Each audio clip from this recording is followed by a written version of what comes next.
1990 से 2024 यानी 34 साल जो राम मंदिर विवाद का सबसे अहम दौर था।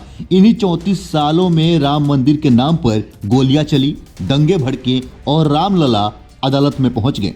राम जन्मभूमि के इतिहास में अब तक आपने कई सारी कहानियां पढ़ी और कई सारी कहानियां आपको सुनने को मिली, लेकिन राम मंदिर ने कैसे राजनीतिक रंग लिया, कैसे 1986 में गर्भगृह का ताला खुलने के साथ ये राजनीति उत्तर प्रदेश से निकलकर पूरे देश को प्रभावित करने लगी।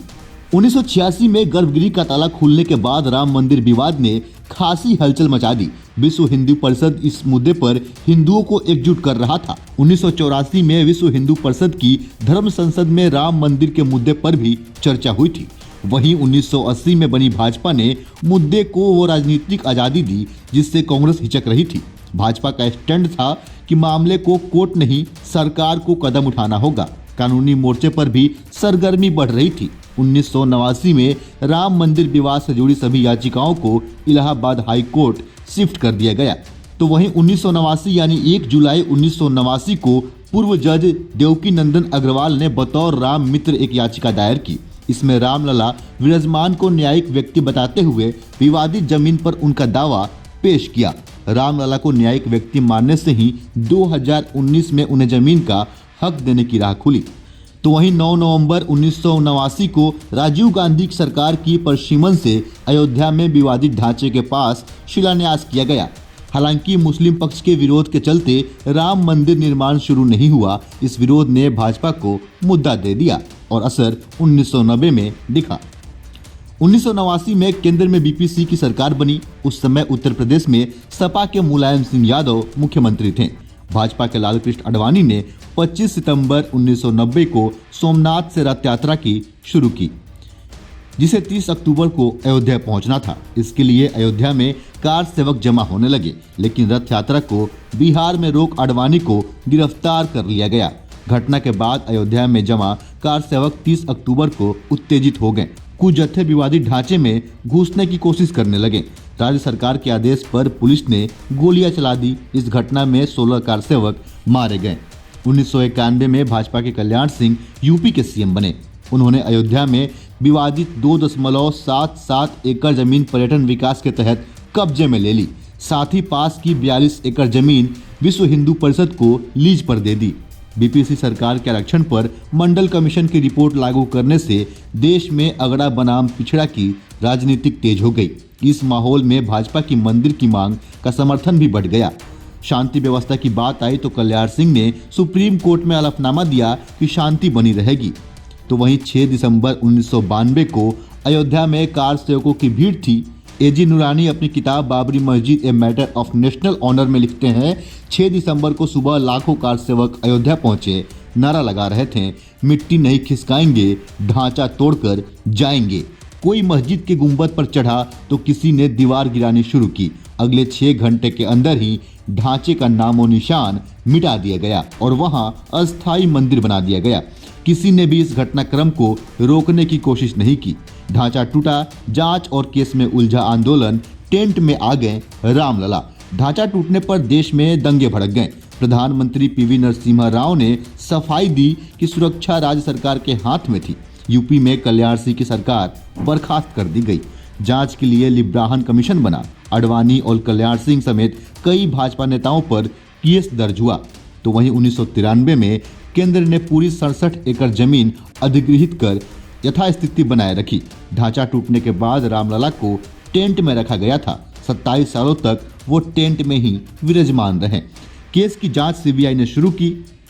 अदालतों में केस खींचता रहा। मंदिर आंदोलन का स्वर धीमा पड़ गया, लेकिन 10 साल बाद जब गोधरा की चिंगारी उठी, इसके बाद राम मंदिर विवाद कभी थमा ही नहीं। ढांचा गिरने के 10 साल बाद 2002 में गुजरात के गोधरा में कार सेवकों से भरी एक ट्रेन की बोगी में आग लगा दी गई।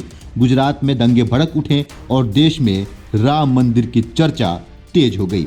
2002 में इलाहाबाद हाई कोर्ट ने राम जन्मस्थान के स्वामित्व विवाद में सुनवाई शुरू की और 2003 में एएसआई को सर्वेक्षण का आदेश दिया। एएसआई ने दावा की खुदाई में 10वीं शताब्दी के एक ऐसे पत्थर मिले हैं जो हिंदू मंदिर होने का संकेत देते हैं।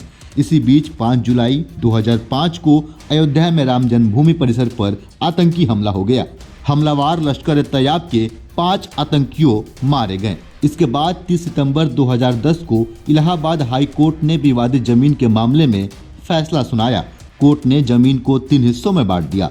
सुन्नी वक्फ बोर्ड को विवादित हिस्से के बाहरी भाग निर्मोही अखाड़े को सीता रसोई और राम चबूतरा, वहीं मुख्य भूमि रामलला विराजमान को सौंप दी गई।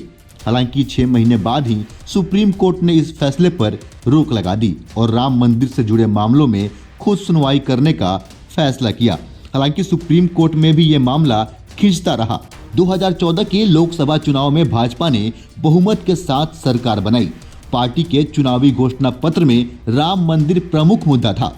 केंद्र में नई सरकार आने के बाद कोर्ट में भी इस मामले में तेजी आई। 2017 में पहले 3 जजों की बेंच ने सुनवाई शुरू की और 2019 में तत्कालीन सीजेआई रंजन गोगोई की अध्यक्षता में 5 जजों की बेंच बनी। 9 नवंबर 2019 को इस बेंच ने अयोध्या राम जन्मभूमि मामले में अपना फैसला सुनाया, जिसमें विवादित भूमि पर रामलला विराजमान का स्वामित्व माना गया। इसके बाद रामलला की जमीन की देखरेख के लिए ट्रस्ट बना दी गई। सुप्रीम कोर्ट ने अपने फैसले में 2.77 एकड़ भूमि पर रामलला विराजमान का अधिकार माना। कोर्ट ने केंद्र सरकार को आदेश दिया कि 3 महीने में एक ट्रस्ट बनाकर उसे भूमि सौंप दी जाए। साथ ही राम मंदिर निर्माण ट्रस्ट के संचालन और पूरे रख रखाव के लिए केंद्र को गाइडलाइन बनाने की सलाह दी। इस मामले में निर्मोही अखाड़ा भी मालिकानामा हक का दावेदार था। कोर्ट ने जमीन पर उसका दावा नहीं माना, लेकिन ये जरूर कहा कि राम मंदिर के ट्रस्ट में उसका प्रतिनिधित्व होगा। इतना ही नहीं, सुप्रीम कोर्ट ने केंद्र और यूपी सरकार को ये निर्देश दिए कि मस्जिद बनाने के लिए सुन्नी वक्फ बोर्ड को अयोध्या में ही 5 एकड़ जमीन उपलब्ध करवाई जाए। अयोध्या जिले के धनीपुर इलाके में सुन्नी वक्फ बोर्ड को 5 एकड़ जमीन सौंपी गई है।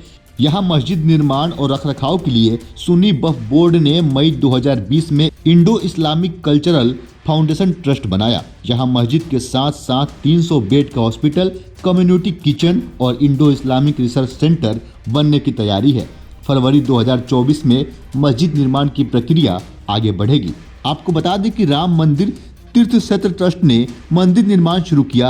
5 अगस्त 2020 को प्रधानमंत्री नरेंद्र मोदी ने अयोध्या में राम मंदिर का भूमि पूजन किया। ट्रस्ट के सचिव चंपत राय के मुताबिक फरवरी 2023 तक ट्रस्ट को 3200 करोड़ रुपए दान में मिले। मीडिया रिपोर्ट्स के मुताबिक 2023 के अंत तक ये आंकड़ा 5000 करोड़ तक पहुंच गया। ट्रस्ट के मुताबिक 5 फरवरी 2020 से 31 मार्च 2023 तक मंदिर निर्माण में 900 करोड़ रुपए खर्च हुए हैं। मंदिर की कुल अनुमानित लागत 18,000 करोड़ रुपए है। पहला चरण पूरा हो चुका है और 22 जनवरी 2024 को रामलला मंदिर में विराजेंगे। बाकी इस पे आपकी क्या राय है? अपने हिस्से का राय हमें कमेंट के जरिए दें। लेकिन राम मंदिर विवाद के 500 सालों के इतिहास को समझने के लिए इस वीडियो को अवश्य देखें। फिलहाल के लिए इतना ही। ऐसे ही अन्य खबरों को देखने के लिए बने रहें सहारा समय के साथ। नमस्कार।